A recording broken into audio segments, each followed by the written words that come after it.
time, you will know what it's like to lose. What was the real reason why Thanos easily destroyed the Hulk in hand-to-hand combat at the beginning of Infinity War?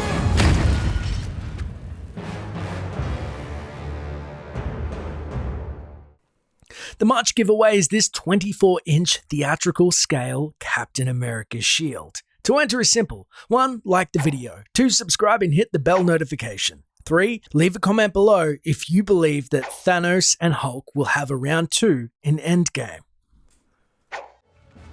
Most interesting about the Hulk's appearance, albeit brief, in Infinity War was the fact that he was defeated at the beginning of the movie at the hands of the Mad Titan, especially since in every other movie incarnation we've seen him with the Avengers, he has been the hidden draw card. Hulk has shown himself to be an insanely powerful fighter in the MCU, and that can't be contested. The only person that's bested him thus far has been Tony Stark in his Hulkbuster armor. I'm sorry.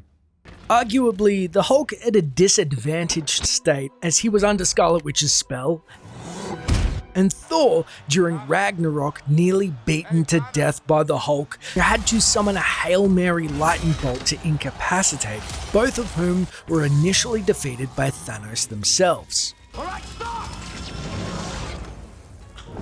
So fans assumed that the only way that Thanos would beat the Hulk was because he had already obtained the coveted Power Stone to match his strength in a fight and throw the Hulk off balance. However, this was actually disproved by the directors of Infinity War directly. The Russo brothers, in an interview with Collider, said this. Was Thanos only able to beat Hulk because he had the Power Stone, or is he just that powerful? I would say that he's just that powerful. I mean, you didn't see him actively use the Power Stone in the fight. Hulk is obviously very powerful, but he's a little mindless in his fighting style. It's aggressive, it's pummeling. Thanos is the Genghis Khan of the universe. He's a very skilled fighter, equally as strong. So when you put those two up against each other, the more skilled fighter is going to win ultimately, which is why Hulk has a moment where he overpowers Thanos, but ultimately Thanos is smarter. All that for a drop of blood. Which makes sense. Thanos has been slated to mirror Tony Stark in more ways than one, especially in the realm of intelligence and ambition. So with enough time, he can pretty much beat anyone. Just as Tony adjusted to Captain America's pummeling, countermeasures ready. Let's kick his ass. so did Thanos. Let him have his fun. You can see how he picks apart the Hulk's brawler style after he was caught off guard initially, and makes quick, efficient strikes, confusing, battering, and ultimately incapacitating him.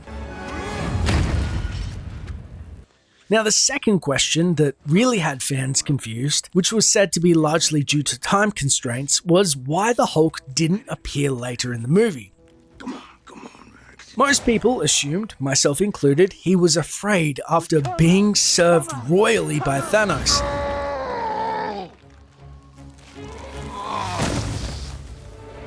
What do you mean? However, the Russos again had addressed this question directly, stating, people speculate whether there was some fear in the Hulk's part about having to face Thanos again, but I think ultimately what it is that he's tired of playing hero to Bruce Banner. Russo said, "This was an interesting journey that we went on with Banner, trying to decide how to move him forward in the Marvel Universe. What makes him unique as a character is that there's a host body that's being fought over by two distinct personalities who hate each other. Both want control of the host body. We thought an interesting direction to take him in is, well, what if Banner, who typically uses the Hulk to solve crisis situations, what if the Hulk actually was no longer interested in solving those problems for Banner? So the relationship is becoming increasingly dysfunctional, and that's what's going on here."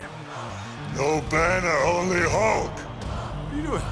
pretty evident with the concept art for the Hulk in Endgame that the reason they pushed the fracture in the relationship further was to set up the Professor Hulk persona, which in the comics is a unison between the two where you have Banner's intelligence mixed with Hulk's strength. So what we've seen is a plot device where he will ultimately become far more deadly than his previous incarnations. We may actually see a hand-to-hand round 2 of Bruce Banner in control of the Hulk's body. But as for the question of will that affect the Hulk's power negatively, seeing as the Hulk's strength is only limited or capped by his rage, so in theory it is without limit, I think Bruce himself has a well of untapped rage.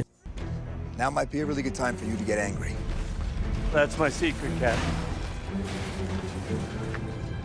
I'm always angry.